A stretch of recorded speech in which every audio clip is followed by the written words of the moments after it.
What is up, guys? ChewySlayer is back here today, guys. And today, guys, we're going to be talking about Deadpool 2. Basically, I'm going to give you on a rating of 1 to 10 whether or not you should see the movie and what you might want to expect from this movie. And let's go ahead and get started. So, starting off, guys, Deadpool 2 takes a lot of lessons learned from the first Deadpool movie, and it seems to improve on a lot of factors. There's also a lot of reoccurring jokes from the first movie, so if you haven't seen it, please do go watch it because it's going to help increase the comedy. But it is really good. I love the interactions between Cable and Deadpool. It actually feels like whoever, I don't know the actual name of the actor for Cable, but Cable, I think they picked the perfect actor to feed off of Ryan Reynolds' humor because their interactions together feels exactly like it does in the comics. Like he's the serious and brooding type, and Deadpool is the funny, comical one that brings a bit of a light side to it. And you could see he was rubbing off on Cable near the end, which I think just shows growth through the movie. And one thing I want to mention here that when I just mentioned growth, you see throughout the movie, Deadpool's suit actually takes damage, and that's just a really good touch. I really feel like a lot of superhero movies, they tend to keep their suits a little bit too knit or clean. Just seeing Deadpool fix his suit throughout the movie and seeing like the duct tape on it just really made me more immersed in the movie to actually see that he is going through this. You know what I mean? He's not like flawless because I got a regeneration factor. And we also get to see Deadpool be a bit weaker than normal, and we actually see his super strength come out. If you ever look into the comics, he does technically have super strength because he does some really crazy things, but they actually kind of touched on that in the movie, and I like that really a lot. Without being too spoilery here, the bad guy of the film is obviously not like Ajax from the last one. Definitely not like Ajax. He's definitely unique. And then, because it feels like it's balancing about 3 different bad guys in this movie, which I think works well together. Because obviously Cable's a time traveler, so he's going back to quote unquote stop a guy from becoming a bad guy. But I really did like how they meshed all that together and made a coherent story that seemed to flow very well. And like just seeing the X-Force on the screen really made me like "Ugh." But yeah, I won't say anything more about that because I might get a little bit too spoily. But yeah, let's just say they're not on that screen very long. But it was just really cool to see that the X-Force get relevance in this movie and just seeing them be there in the Deadpool universe and just they really did a good job building off of what the other movie built, and they improved on the things that I felt like were probably a bit weak in the first one. And honestly, I think the movie is a solid 10 out of 10 for me, guys. A solid 10 out of 10. I wish I could give it 11, but obviously my scale doesn't go up that high. But this is a must-see for any Deadpool fan or any Marvel fan, period, just because it stays true to the comics, and I just love how well the character interactions work around Ryan, and it just seems to work very well in this movie. And might I say, Domino, she's amazing. She's amazing in this movie. I forgot to mention her, but she is amazing in this movie. She has some of the best scenes in the movie for some of the crazy stuff her powers allow her to do. Oh, it's just crazy. I really like seeing Domino on the stream. I will do a fair warning before we go into spoiler section because I want to give a fair warning. You will see a penis. You will see a penis in this movie. Just a heads up. If you're not prepared for it, then I'm sorry, but I want to make sure you're prepared for it so you're not going to freak out. But you will see a penis in this movie. It's okay though. It's just it's super quick. It's like that. But just so you know, just a heads up.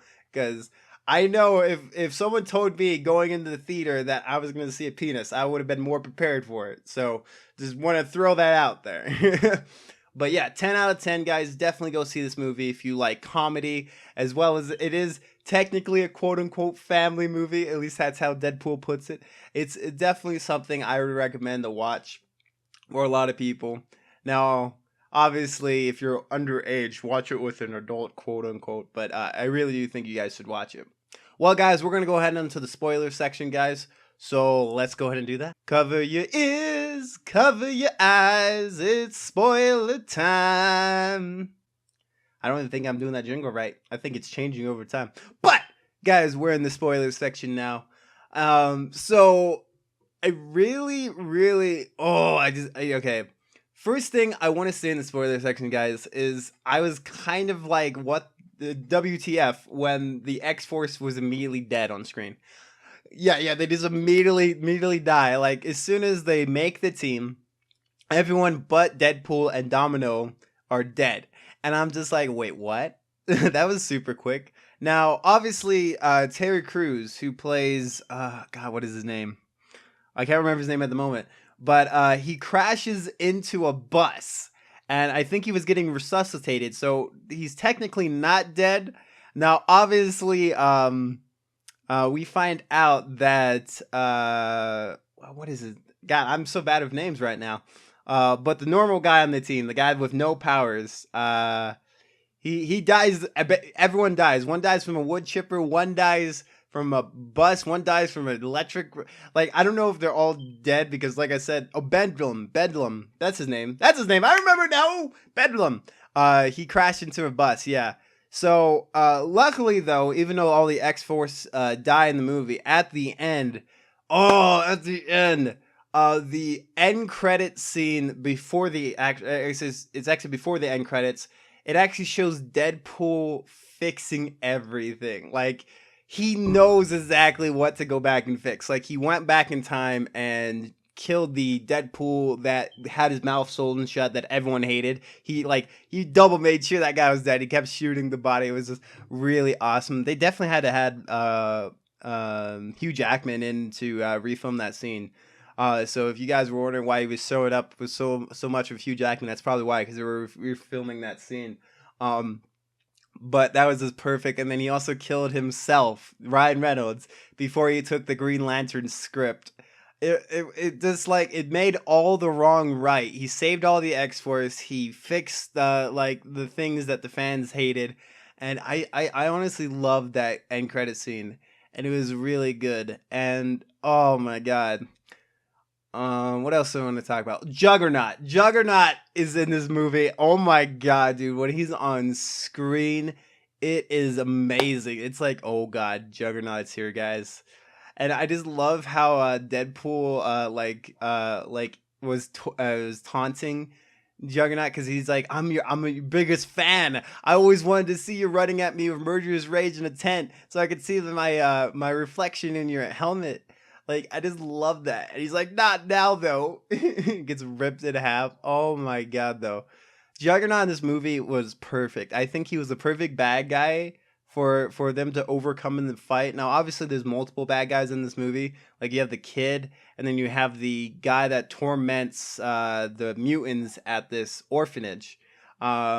Which, honestly, he was just a bad guy in the sense that he was a bad person. He just did some bad deeds, and he rubbed this mutant, the kid, the wrong way. And this kid was about to be led down the path of just killing people, just nonstop incinerating people with his incineration power. And that's why Cable went back in time, because he wanted to stop him from even getting as far as he did in killing Cable's daughter. But, God, like, just the Juggernaut fight scenes were amazing. Colossus went at it with Juggernaut. And there's a jingle, like, at the end credit scene. If you guys haven't heard it yet, oh my God. I don't know why, but I want that as my phone ringtone. It's just like, it was just perfect. It was like a symphony of calling out what the Juggernaut is and how scary he really is. Oh my gosh, though. I just love this movie to death. I hope that in the next one they can actually interact with the main Marvel universe, because I think they can make a lot of jokes.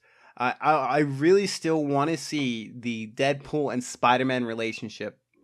These two guys need to interact more than anyone else in the universe, because when they're on the screen together, they have some of the best comedy together. I don't know if you guys ever seen Ultimate Spider-Man. when Deadpool was on that show for like 4 or 5 episodes. No, it was only one episode, maybe.